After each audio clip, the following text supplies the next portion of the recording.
Hi, we're back for part two. Learning objective three, understand the concept of conflict of interest for the legal profession. Okay, what's a conflict of interest? It's a situation where the interests or loyalties of the lawyer and the client may be, or appear to be adverse or divided. Concept of no one can serve two masters. Classic example, and this is where it's easy, representing both the plaintiff and the defendant in a lawsuit. It can get trickier when it's things like a husband and a wife in a divorce, when you've been handling all of their legal matters for 10 years and they decide to get a divorce, who can you represent both? If it's a friendly divorce, you know, these are issues that come up. Say someone comes in and they want to sue your mother. Well, you're going to have a conflict of interest. What really is the most one that spends the most time on is what if someone comes in and they're suing somebody that you represented in a previous case? Those things really have to be taken into consideration and researched.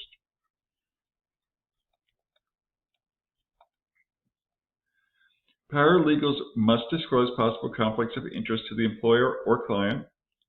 Conflicts may arise when a paralegal changes employers because of their past cases that they worked in under a different law firm. And conflicts may arise from the firm's representation of the paralegal's family or someone suing their family.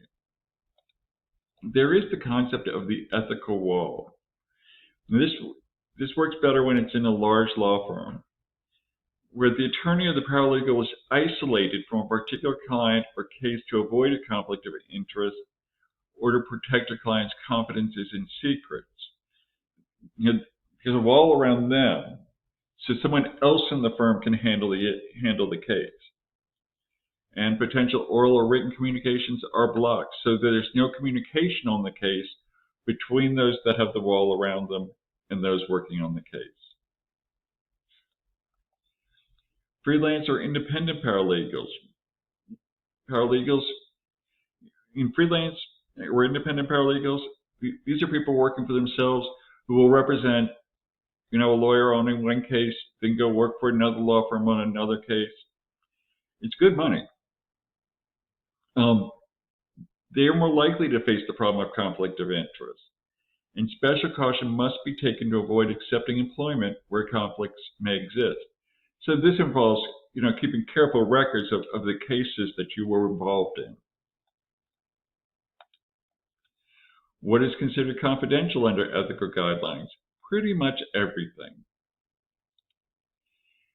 An ethical obligation is placed on each member of the legal team to keep client information confidential. It's founded on the belief that clients should be able to freely tell their attorneys everything about their case so the attorney can provide proper advice. You don't want the client keeping secrets that will later be to their detriment. And when they say everything, it's everything. Even if, a client's name appears in the newspaper article, you can't say that person, you can't make any comment on that article or reveal the fact that that person is one of your clients. Explain the reasons for the obligations of candor and fairness in litigation. Okay, you don't want to do something that would undermine the integrity of the legal process, like destroying evidence or lying. Candor is the ethical obligation not to mislead the court or posing counsel with false statements of law or facts that the lawyer knows to be false. And accurately reporting legal principles, even if unfavorable to the client's position. This doesn't mean you can't keep something confidential, but you can't, when asked a question, and if it doesn't violate confidentiality, or if it involves evidence, then there is the obligation not to mislead.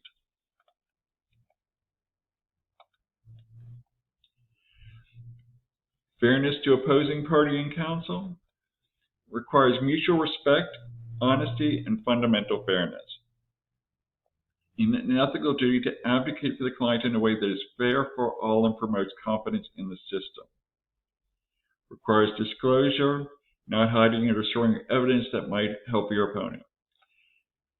One of the things that can often happen is, say, the defendant knows that they're probably going to lose, but they do all sorts of delaying tactics in the court to try to, push back court dates indefinitely and run up the attorney bills for their opposing side so that the other party will be more likely to settle because the attorney fees are getting too high, because they have, not behaved with respect, honesty, and fundamental fairness. And there's a duty to report unethical conduct. Now, this is one thing I want to make clear. The attorneys have the duty to report unethical conduct. The paralegal has a duty to report things to their attorney or their attorney's, the managing partner of the firm, not to the courts or to the Supreme Court of the Bar Association. It's an ethical duty of lawyers with first-hand knowledge to report ethic violations that call into question the honesty, trustworthy, or fitness of another lawyer. And you should not do it to try to gain competitive advantage in a case. It's like, hey, I'm going to file a complaint against your lawyer so that this will drag out longer and it would be better if you settle with me. Okay, so that's it. And good luck with the chapter.